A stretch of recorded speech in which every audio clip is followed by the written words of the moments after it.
अपनी प्राकृतिक खूबसूरती के साथ सांस्कृतिक विरासत के लिए असम जाना जाता है। यही वजह है कि देश और दुनिया भर से सैलानी यहाँ खींचे चले आते हैं। सालों भर यहाँ पर्यटकों का तांता लगा रहता है। सदियों से अलग अलग प्रकार की जातियाँ यहाँ की पहाड़ियों और घाटियों में आकर बस गई।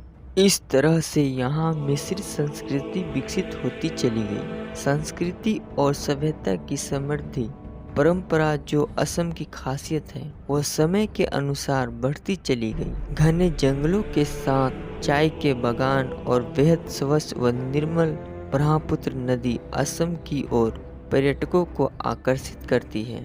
उत्तर पूर्वी राज्यों की बात करें तो इनमें असम ही एक ऐसा राज्य है जहां न केवल शांति का अनुभव होता है, बल्कि यहाँ की संस्कृति और परंपराएं भी इतनी खूबियों से भरी है कि ये आपका ध्यान अपनी ओर खींच लेती है। यही वजह है कि भारत के सबसे शानदार पर्यटक राज्य के रूप में भी असम जाना जाता है। जितना खूबसूरत यहाँ का पर्यटक है, उतने ही रहस्य और कई आश्चर्यजनक बातें भी यहाँ छिपी हुई है। आपको यह जानकर हैरानी होगी कि एक ऐसी जगह भी है असम में जहां परिंदे आत्महत्या करते हैं। जी हाँ, इसे जतिंगा घाटी के नाम से जाना जाता है। ऐसे बताया जाता है कि पिछले करीब 100 वर्षों से हर साल इस छोटी सी जगह जतिंगा में हजारों की तादाद में पक्षी आते हैं और यहाँ आत्महत्या कर लेते हैं।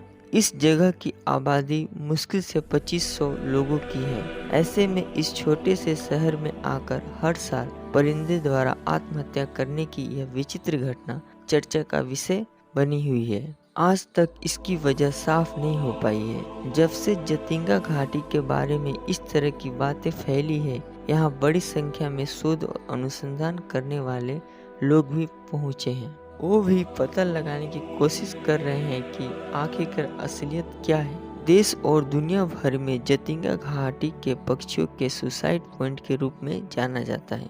लोग जतिंगा घाटी को इसलिए जानते हैं कि यहाँ पक्षी हजारों की तादाद में मौत को गले लगा लेते हैं। इसके अलावा भी कुछ रहस्य इस जगह से जुड़े हैं जो हैरानी में डालने के लिए काफी है। सितंबर और अक्टूबर महीने में हर साल मानसून के बाद पक्षियों की 44 प्रजातियां यहाँ पहुँचती है। कहा जाता है कि शाम में 6 से 9 बजे के बीच में अचानक ये परिंदे बिल्कुल व्याकुल से नजर आने लगते हैं। यह बहुत हैरान करने वाला है कि विचलित होने के बाद ये परिंदे यहाँ जल रहे मसालों और शहर की रोशनी की ओर चले जाते हैं। वैसे देखा जाए तो पक्षियों की इस गतिविधि को आत्महत्या कहना उचित नहीं है। दरअसल ये परिंदे भले ही अपनी मौत की ओर खींचे चले आते हैं, लेकिन जतिंगा में रहने वाले गांव वाले दरअसल उनकी हत्या कर रहे हैं। बात दरअसल ये है कि यहाँ जो गांव वाले हैं